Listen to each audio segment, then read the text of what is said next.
कधीच नाही चुकणार तुमचे फेवरेट टीव्ही शोज झी5 सोबत, तेही एकदम फ्री। पण एक मात्र नक्की आहे, आम्ही दोघींनी आयुष्य जगलं तरी पण सीता तिने अख्खं घर सांभाळलं। इतक्या कमी वयात एवढी जबाबदारी होती तिच्या, पण त्याशिवाय सुद्धा आम्ही खूप मज्जा केली। हो ग, खरंच।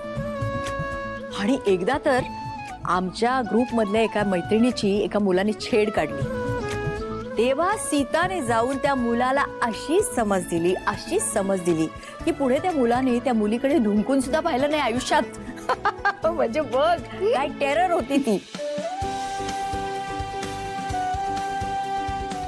एक सेकंड, म्हणजे काकू सेम शिवासारखी होती ना?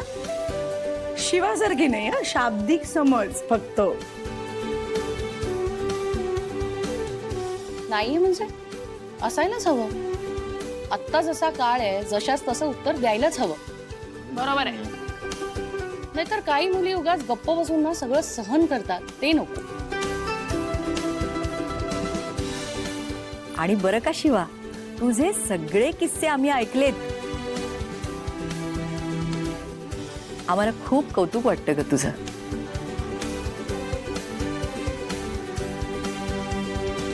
आणि सीता, आम्हाला तुझंही कौतुक वाटतंय। तू शिवाला समजून घेतलंस आणि ती जशी आहे तशी राहू दिलंस।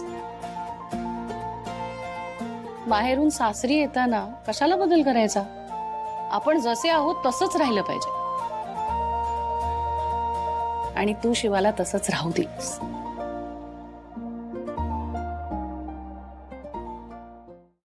काय ग, अचानक अशी शांत का झालीस तू?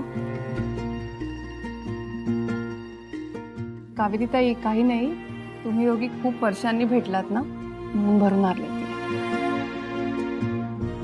नाही ग, तुम्ही एवढ्या वर्षांनी भेटलात, खूप आनंद झालाय मला। काय बोलायचं कळतच नाहीये।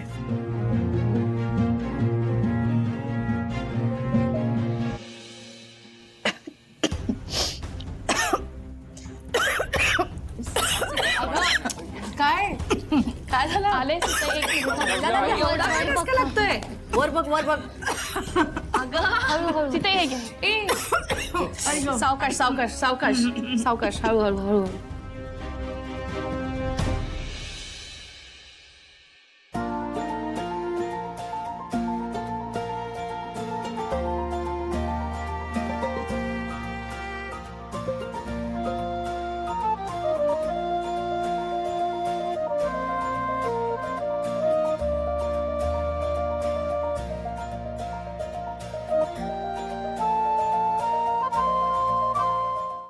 झी5 ॲप डाउनलोड करा आणि पहा सर्व एपिसोड्स एकदम फ्री।